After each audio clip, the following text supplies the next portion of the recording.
Nestled deep in the heart of a remote plantation in Malaysia sits a mansion shrouded in mystery and murder. Built in the late 1800s by the Ramsden family, the vast home features 99 doors, giving it the name the 99-Door Mansion. But the local shamans will tell you there's another door, the 100th door, invisible to the naked eye. It is a dangerous portal that appears only at midnight to those who know how to open it, allowing demons to move in and out of our world. Such dark spiritual energy was established here following a brutal unsolved murder that occurred inside this house in 1948. I'm sending my film crew there to meet with a shaman who has previously summoned entities through the 100th door. And he's bringing a former victim back with him to confront the evil spirits that may still reside here, waiting to do the bidding of those who practice black magic. Across every ocean, it is not too secure, too safe to get there. Lurking deep within the darkness, evil forces are preying upon the living. Exorcisms are on the rise in Mexico. I am sending a camera crew across the globe to document these events. I am Zach Bagans, and this is Destinations of the Damned. My crew travels to Kuala Lumpur, the capital of Malaysia.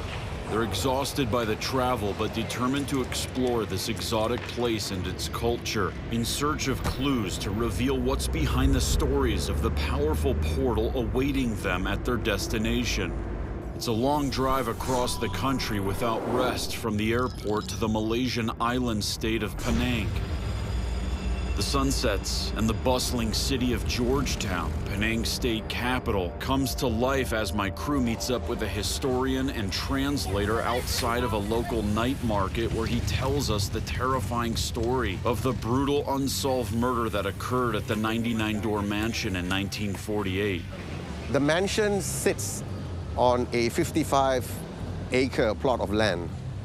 It was built somewhere around the early 1840s and was called the Caledonia House at that time and was built for the Ramsdens, one of the wealthiest English family in Malaysia at that time. In 1948, the son of the Ramsdens was brutally murdered in the mansion. He was shot twice at the back of his head. After John Sinmore was brutally murdered in that house, the whole mansion has been deemed haunted. In general, Malaysians do believe in spiritual beings that are lost, that have not traveled back to where they're supposed to. They're still trapped in our realm of the world. The next day sees the crew ready to leave the comforts of Georgetown behind and set off towards the 99-Door Mansion. Previously a sugarcane and rubber tree plantation, the new owners of the vast fields around the now abandoned mansion have converted it into a palm oil estate for harvesting. The building itself has remained empty ever since the horrific murder 8 decades ago. But workers are still in its fields and have stories of ghosts and apparitions to share. As my crew arrives at the location, they meet with a husband and wife who visited the mansion 8 years ago with the help of Shaman Khairul. He performed an exorcism here on the woman who does not wish to be identified. Shaman Khairul believes that the 99-Door Mansion contains a portal, which he calls the 100th door. This portal is well known to the region's shamans, both good and bad. And they come here to use the portal to summon both protective spirits and demons into our world to do their bidding. 8 years ago, Khairul believes the woman was possessed by a demon that her husband's former wife had summoned through this very portal to attack her.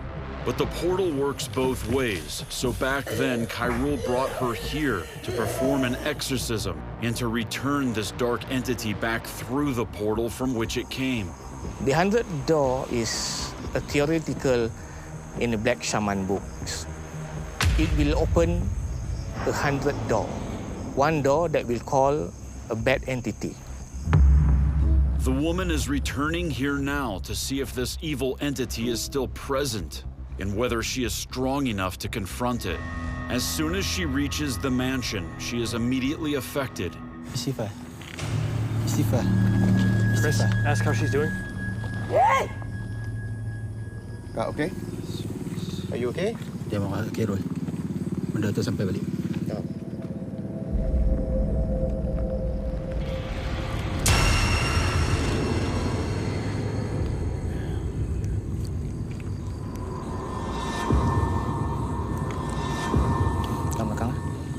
Shaman Khairul orders the demon to leave. Balik.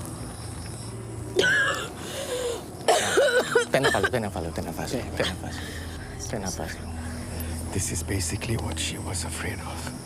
She contemplated coming here again after 9 years because this house has a holding on her. The spirit inside tried to connect her back, to try to be inside of her. So we are trying to do a shield for her. But we doesn't know is it good enough to hold the spirit inside. Can you tell us what happened when you were here last? Saya jumpa dengan my wife sekarang ni. Ex-wife saya tu tak kasih saya berkahwin dengan dia dan So the wife was not happy about that, so started sending black magic towards her and to make sure that she's no longer around. So Cairo figured out that the entire black magic was done in this house. In order to get rid of it, they had to come back to this house. untuk bukakan portal pintu tu untuk mengambilkan jin yang dalam badan isteri saya tu, dia ambil keluar masuk balik dalam portal tu.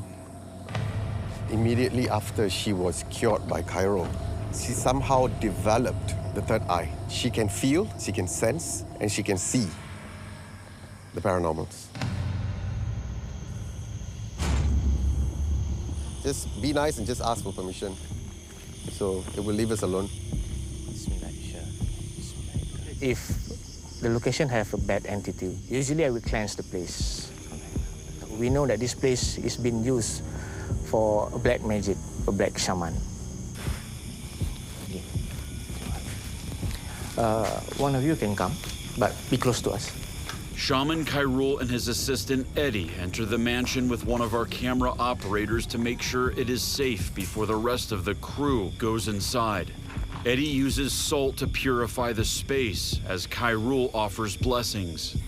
Okay, I think it's clear for us to go in now after the blessing.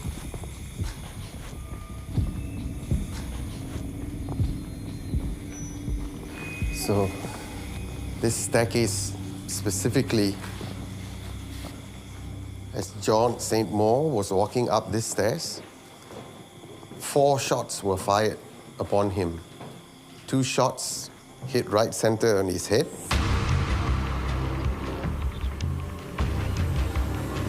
And 2 shots missed. And these are said to be the bullet holes. So right here,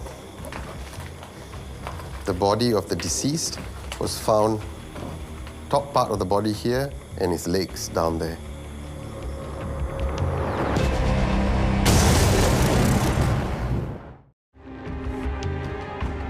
No one knows the reason John St. Maur Ramsden was killed by his own shotgun on that night. While his wife and daughter are thought to have survived the ordeal, it is believed by many locals that the trauma of the event may have reverberated throughout their lives, drawing them back here in the afterlife, as the spirits of a white family, father, daughter, and mother, are said to be seen here by shamans and workers alike. They've always seen, when they turn into this walkway, they always see an entity standing there. A male, a female, and a child. They just walk right there and they disappear. This one act of violence not only pierced a man's body and the walls of this home, but it is said to have shattered the barrier between reality and some greater unknown that my crew hopes to make contact with.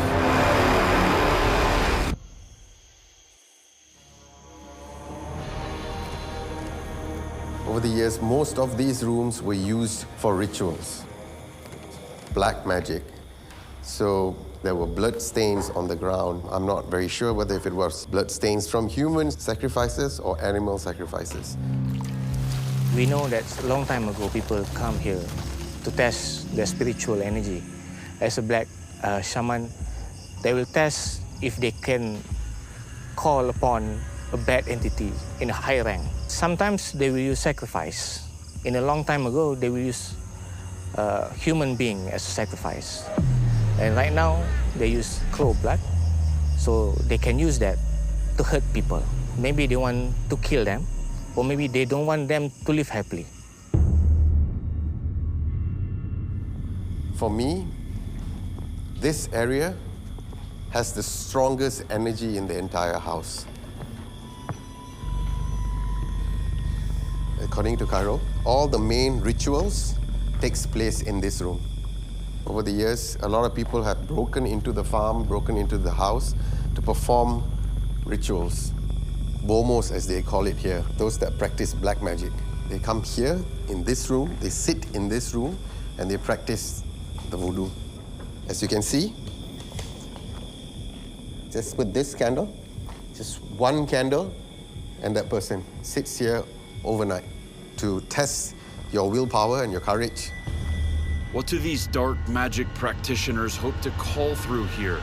And what might already be trapped inside the mansion? Shaman Khairul believes the entities inside the estate are growing restless as they are discussed. And as the hour draws closer to midnight, when the 100th door opens, he decides it is time for the woman to re-enter the place where she experienced so much intense activity and claims her third eye opened. Seperti macam yang keluar daripada helai mulut dia sendirilah. Semasa tu bersama dengan Khairul lah. So during the cleansing process, Eddie says that he did witness the lady vomiting blood, nails, and hair.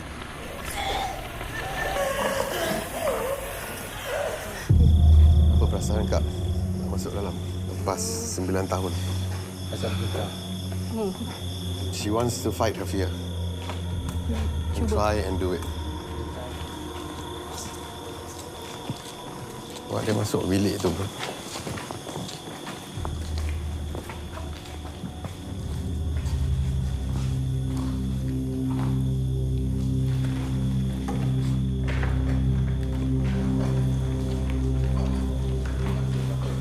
Ada rasa apa-apa, Kak?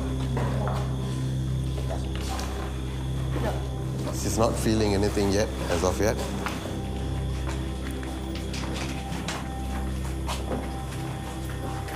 Ada rasa apa-apa? Tak ada. Apa, jalan je? Jalan ke sini. The couple explores the familiar space, sensing nothing as they pass through one door after another, drawing closer perhaps to that one special door, the 100th door, still calling out to her. When a person is being possessed by the bad entity, they have an energy of 5 people. 5 person in the size of me holding her cannot make her move, but she can easily throw us away. She thrown away her husband, and then she ran away to the top floor. It's as if the entities within the house were always lying in wait, drawing her up, closer to the room where the most intense rituals are said to occur.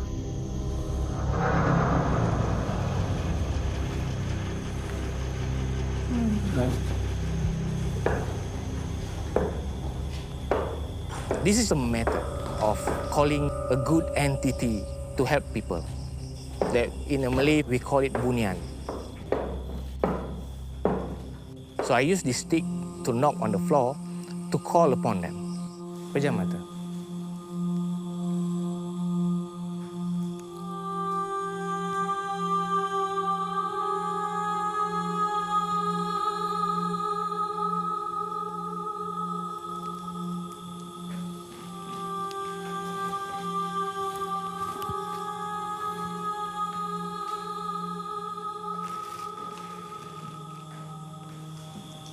Her body now has been taken over by an entity that is here right now. So dia keluar bang. Assalamualaikum. Ampun, tuanku, beribu-ribu batik ampun. Dah keluar. Terima kasih kerana sudi datang ke sini.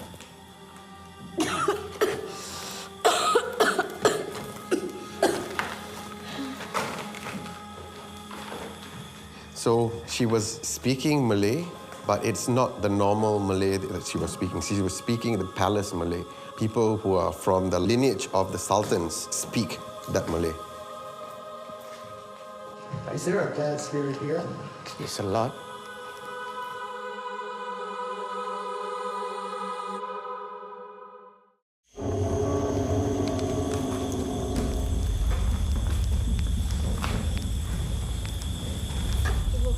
Lenguh kaki tak apa.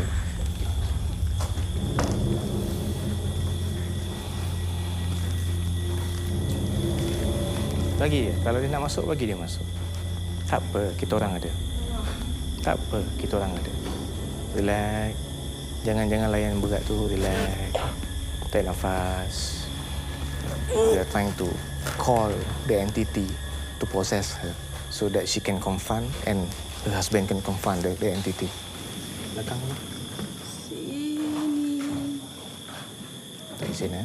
Mau balik ke tempat asal aku.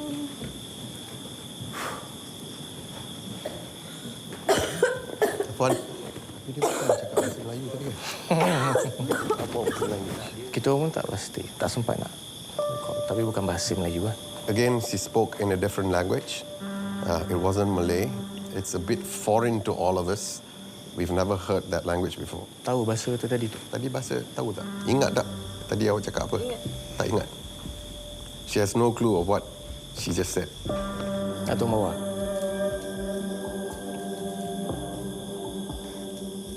Do you think that there are good and bad in this house? And sometimes good tries to protect. Yeah, 10 years ago when I do the case of this couple. At first when we come here, I don't know this place. So I don't know the route. So when we come near to this house, there's an entity standing up beside the road, telling us where to go. Also, they point us where the bad shaman calling the ghosts to frighten this couple. So some of the ghosts that go inside her is only a good ghost that want to be free from this house. So that is what we're doing. And what we see over there is a red candle. So if we want to test it, we have to burn the candle. Then they will come. Can you light a candle? I can light it, but it will call all the bad entity. Tadi kita orang dengar ada benda menangis. Lepas tu kita orang cek. Kalau kau ikutkan kunti lah. But outside the house, yet still on the estate property, the woman finds herself suddenly overcome and apparently unable to stand.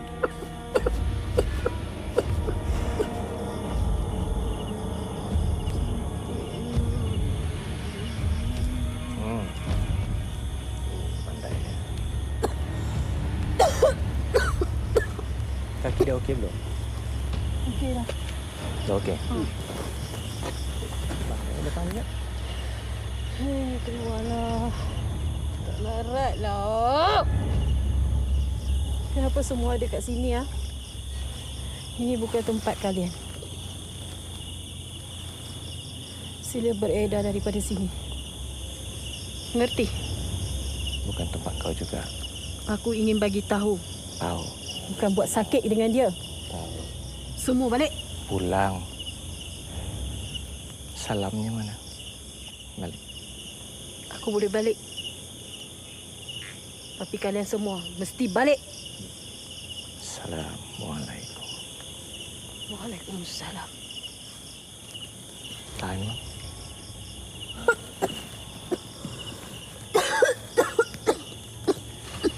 Ada kat rasa dekat pinggang.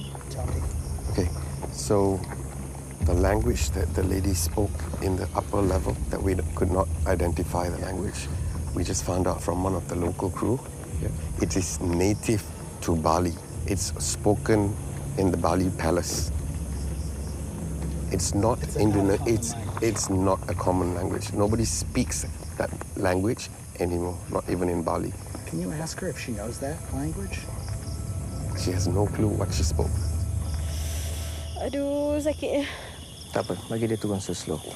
There was somewhere that I read the Ramsdens had an Indonesian maid from Bali at that time. So that's the closest we've got so far. Okay.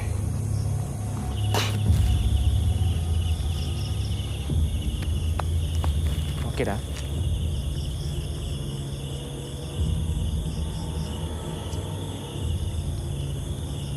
Jalan bagi dia duduk kat dalam kursi lah, kat bis.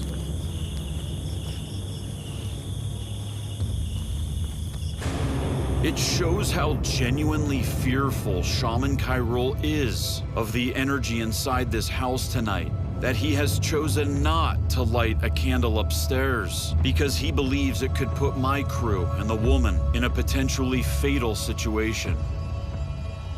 For now, he will leave the house in peace.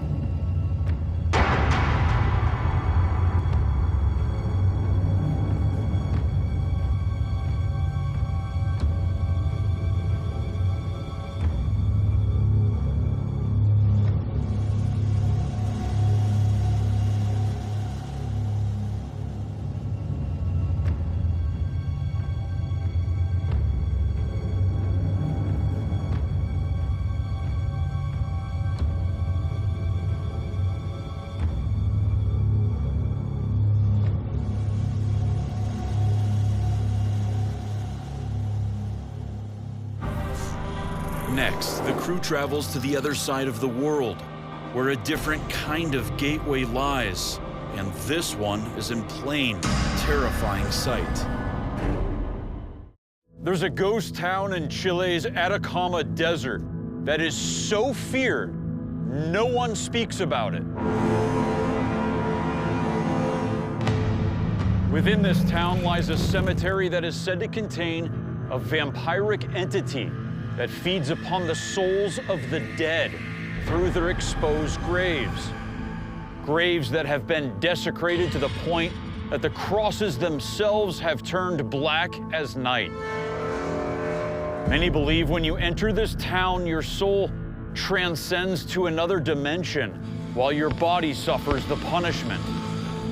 Surrounding this netherworld are strange giant symbols created to be viewed from the sky, and hundreds of mysterious pits dug deep in the desert floor.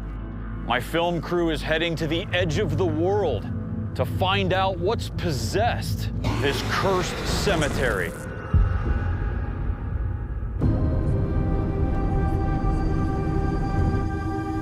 My crew arrives in Iquique, Chile, a tough port city pinned between the desert mountains and the Pacific Ocean.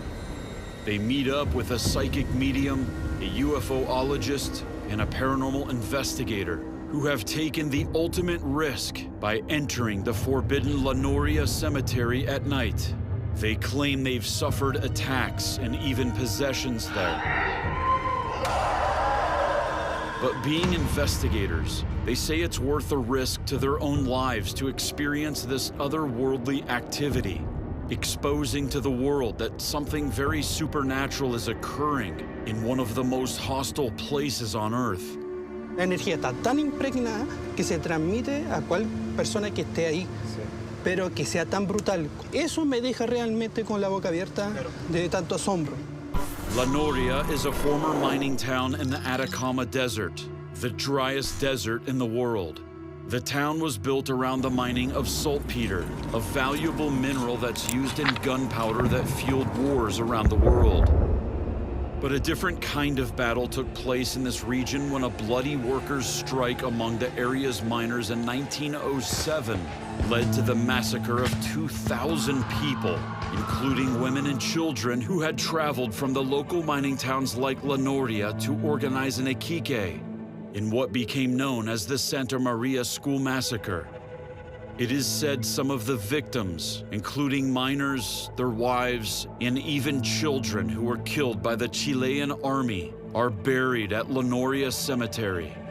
Maybe that's why local medium Connie tells my crew she's seen the spirit of a woman and her children in the cemetery at Lenoria. Yo tenía este contacto de la mujer que me estaba esperando y tiene mucha pena, estaba vestida de negro, de hecho.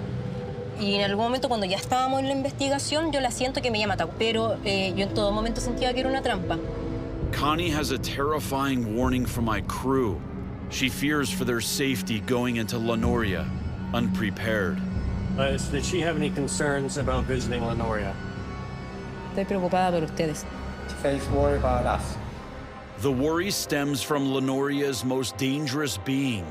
In South American culture, there is a vampire entity that resides in and around the Andes Mountains known as a pistaco.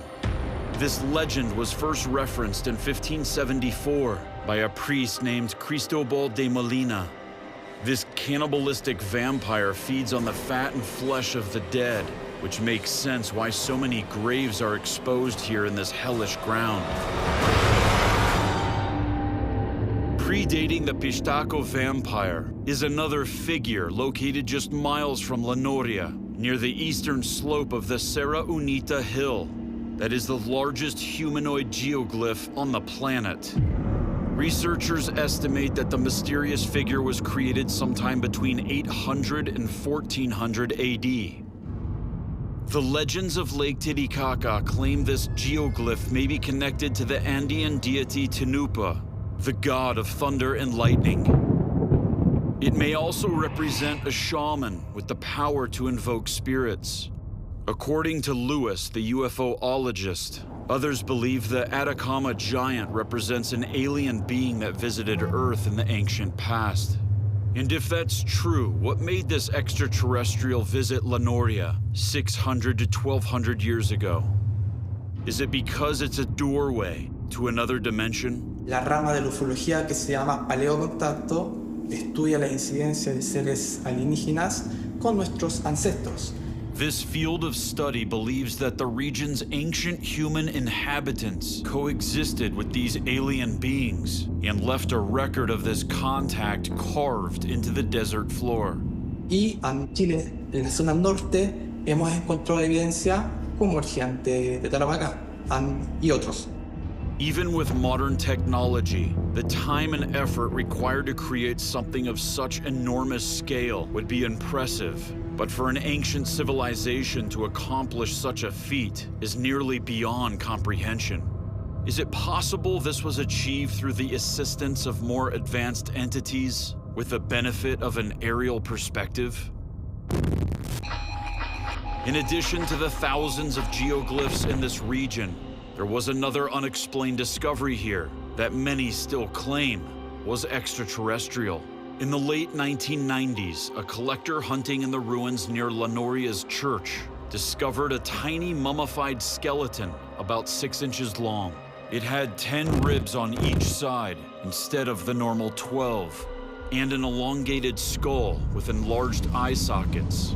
This tiny skeleton, referred to as the Atacama alien and nicknamed Ata, is no longer in Chile. It's believed to now belong to a private collection in Spain. No pudimos o no podemos acceder a la investigación nativa de tener este ser momificado no supera los 15 centímetros de altura. No human, even fetuses or newborns, should have a skeleton like this. Some people think that's 90% human and the rest alien. Sinceramente, como no tengo yo el objeto hecho para investigar, no lo puedo corroborar ni tampoco descartar. As my camera crew and the whole team inch closer and closer to Lenoria, there's a very odd vibe in the van. No one is talking. Faces are as grim as the gravestones. Everyone seems to be in some type of trance. There is fear of re-exposure to the entity. We are told the vampire's name, Pistaco, comes from the Quechua word piste, meaning to behead, slit throat, or cut into pieces. Connie claims she and her team members have seen the vampire being. Y usaba como una capa con el cuello así como hacia arriba. O sea, como que fuera parte de ese cementerio.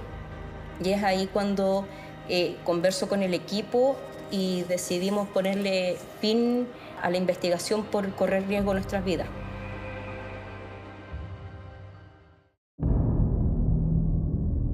As the team gets closer, the road grows rougher and daylight is fading. It seems only natural to want to turn back. Yet the pull of curiosity, or even the vampire itself, drives them in. The cemetery itself almost looks like a trap. Específicamente como el lobo vestido de oveja. Quédate, quédate, no te vayas. How can any soul here rest when the ground itself is constantly overturned and disrupted? It is believed the Pistaco vampire resides underground, entering Lenoria through these mysterious pits. And as darkness begins to fall, everyone starts feeling that whatever feeds upon these souls is soon to arrive. A security guard approaches who is assigned to confirm the identities of everyone before they proceed further into Lenoria. And at that time, he informs them that he and a fellow guard just saw something in the sky near the cemetery over the hill. He saw some lights, like very big, bright lights, in the last peak of that hill there. It couldn't have been a plane. No. It couldn't be a plane. Encendió color fuego, red circular, completo, como una esfera de fuego, y empezó a descender y hizo una conversión hacia la izquierda, suavemente, y se apagó. El mismo movimiento aparece, se proyecta desde el cielo, aparece. And then behind that, it was a smaller one, that it went all the way to the left.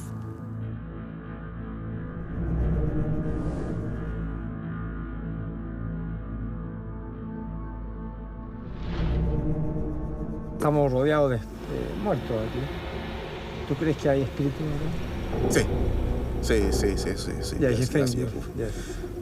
So we have this interdimensional place existing in our material world in the Atacama Desert, with mysterious lights in the sky, the discovery of a tiny deformed skeleton, and a subterranean vampiric being trying to lure people into the underworld. So as the investigators finalize preparations, it's no surprise that one member of their team is having second thoughts again about entering the cemetery. Este es un cementerio en especial, el cual al entrar ya sentí el miedo, el frío en la espalda, porque la verdad tiene una sensación distinta a todas las demás salitreras. Claudio, the urban explorer who's only been here during the day, shares his past experience at Lenoria. La cabeza ya como que me sentía un fuerte dolor de cabeza, como que me iba a explotar, y de un momento a otro comencé a ver cómo se empezaban a mover las cruces. All the crosses, they are all standing together. They all start moving, and it was no wind, so you could think that the wind was moving that, but there was no wind, so it was very, very strange. ¿Cómo te sientes para empezar esta investigación? Con miedo porque, como les digo, yo ya estuve aquí, ya vine de día. Eso, imagínense ahora de noche, debe ser el triple, entonces... My crew is about to enter the cemetery at Lenoria, even though everyone is warning them to stay away. Before crossing the threshold of the main gate into the cemetery, Connie has her team and my crew pause to ask for protection against the dark forces lurking inside these stone walls. Una mano en el pecho, la otra en la boca del estómago. Vamos a tratar de tomar aire y descansar un poquito. Le vamos a pedir a nuestros antepasados que nos protejan. The investigators also ask the spirits for permission as they enter. ¿Listo, equipo? Sí. Permiso. Permiso.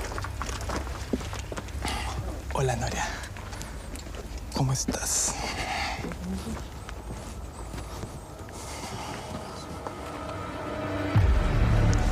¡Wow! ¿Es un niño? Los ojos, la nariz y su boca. Eso es común, pues y acá casi la mayoría de las tumbas son de niños. Could this child have been a victim of the massacre, their body brought back to be buried where their family lived and worked in the mines? It really disturbs me to see this child's remains exposed, desecrated, and not properly buried. Why is no one giving these lost souls the proper burials they deserve? What are they fearing? Aside from looters, is something else exhuming these bodies? As my crew moves on, they are shocked by the number of skeletons, bone fragments, and skulls lying everywhere. Even leather shoes, as if no one cares for their consecration. It is emotional. It is terrifying. If something truly dark and powerful exists in this desert, it must reside here. Costilla. Es como una pelvis eso también. Some uncovered graves show the remains still fully clothed, preserved by the extreme dryness of the Atacama Desert. And over it all, a heavy energy that weighs on my crew and the investigators. Porque los ataúdes se están levantando y están saliendo de la tierra. Until a presence makes itself forcefully known in the moment. ¿Y eso? ¿Qué fue? Connie hears what she believes to be a growl, and it's audible to several other members of the team and my crew as well. Yo escuché un gruñido fuerte, se escuchó un gruñido fuerte. Eso es una advertencia. Para allá, no. My crew immediately tries to debunk this growl as an animal, but it's hard to determine if that's the cause, because the Atacama Desert is so arid that most parts can't even sustain plant or animal life. The group is undeterred and decides to split off into two groups to cover more ground. Nosotros hemos barrido desde allá arriba hacia acá y ustedes de acá abajo hacia arriba. Connie takes Claudio to the area of the cemetery where her partner was hypnotized. Hay que recordar que ellos les gusta molestar cuando somos grupos pequeños. Un grupo grande no es la misma interacción. Hay algo malo. Sí, un diabólico. Maligno. De mala vibración. ¿Te duele el pecho? ¿Te duele el pecho? Sí. My chest hurts. Everyone becomes highly concerned when Pablo, our translator, who is not a paranormal investigator, begins complaining about chest pains. This could be a further warning aside from the growl that everyone just heard, and this is not something to ignore.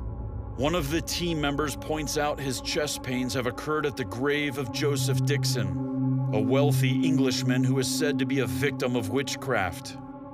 Was this entity trying to cause him to have a heart attack, to get another soul trapped in Lenoria?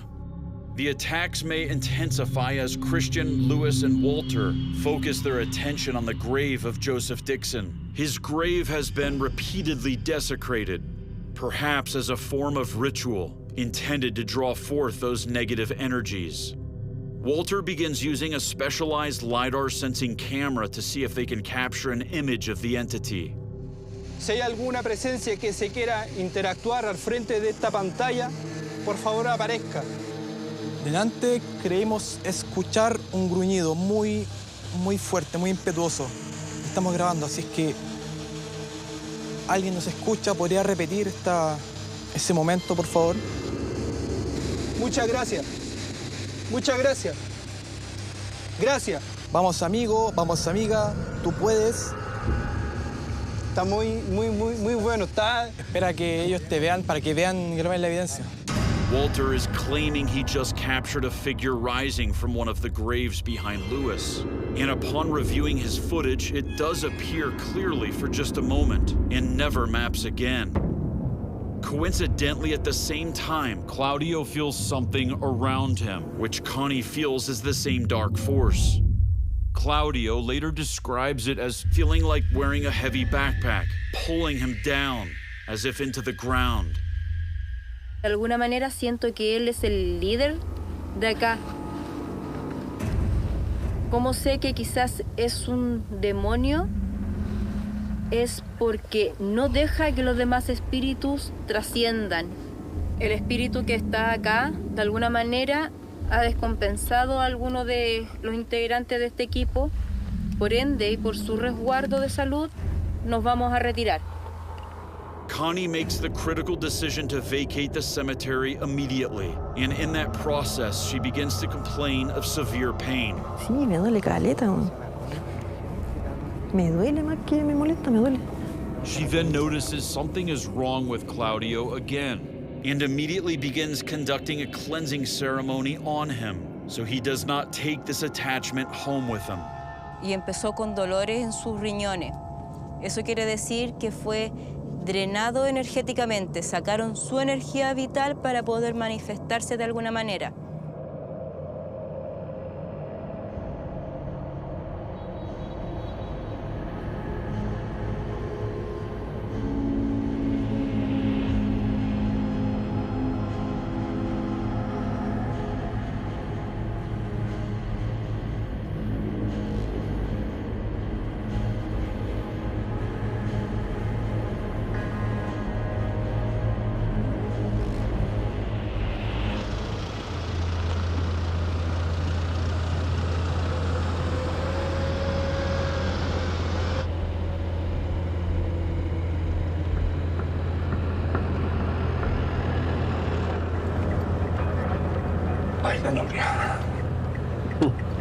By Lenoria.